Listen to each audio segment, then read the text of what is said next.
Assalamualaikum warahmatullahi wabarakatuh. Saya Muhammad Rizky Ramazan ingin mempresentasikan dan menjelaskan desain tinggi dari sebuah brand Gojek.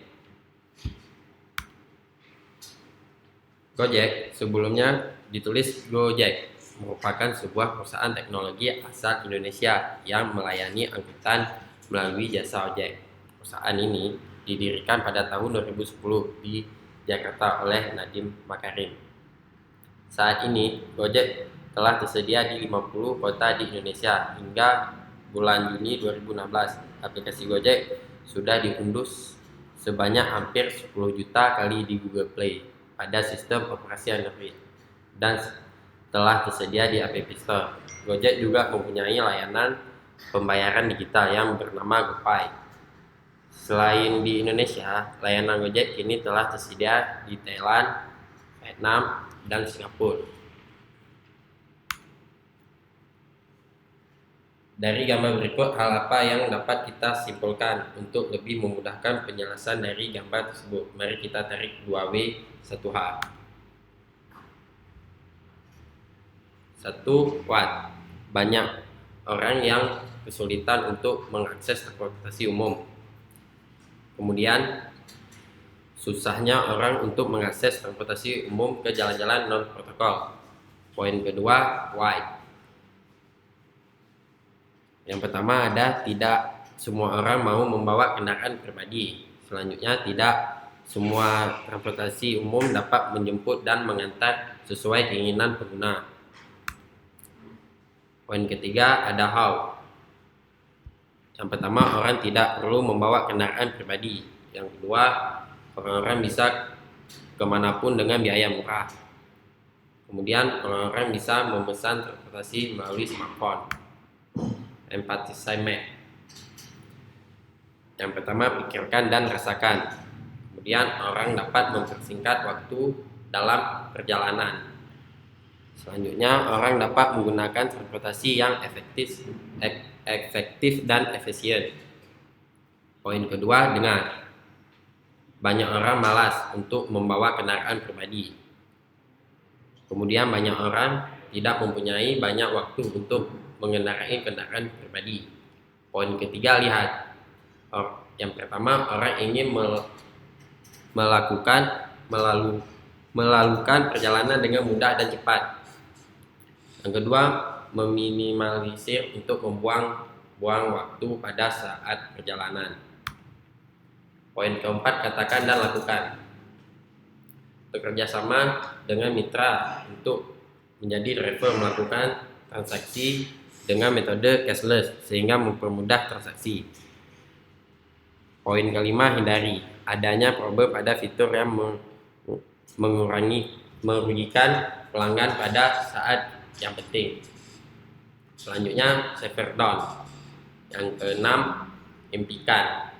Orang-orang dapat melakukan mobilisasi dengan efektif dan efisien. Selanjutnya, kemudahan dalam pembayaran transaksi. Divide. Memperbanyak orderan driver. Customer mendapatkan harga lebih murah dan tidak membuang waktu.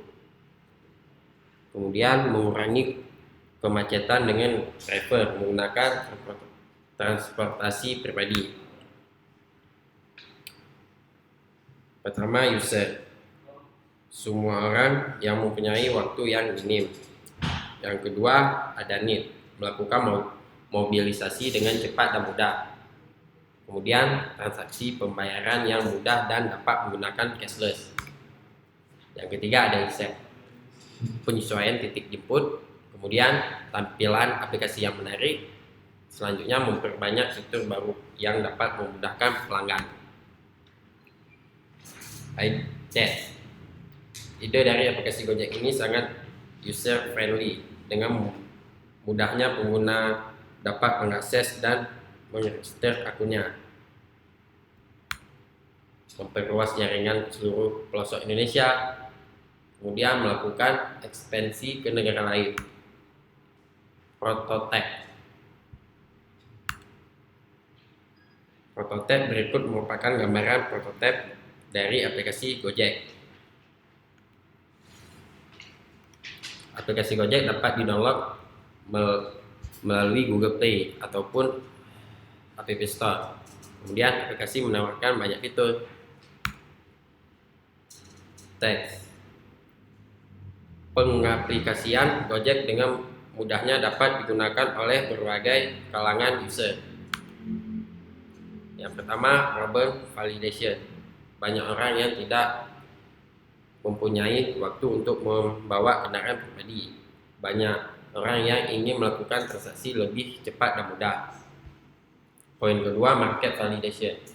Yang pertama, Gojek bertujuan untuk memudahkan orang untuk melakukan mobilisasi atau pengiriman. Selanjutnya, Gojek dapat dipesan di mana saja melalui smartphone. Yang ketiga, pembayaran dapat dilakukan secara cashless. Poin ketiga, product validation. Dengan smartphone, perjalanan dapat dilakukan dengan mudah melalui Gojek. Yang kedua, pembayaran dapat dilakukan dengan cashless sehingga lebih mempermudah. Poin keempat, customer validation. Yang pertama, banyak yang terbantu dengan aplikasi Gojek.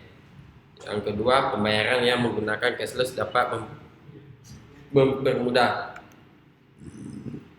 Sekian presentasi desain thinking yang dapat saya jabarkan. Lebih dan kurang mohon dimaklumi untuk perbaikan saya ke depannya. Saya akhiri, sekian dan terima kasih.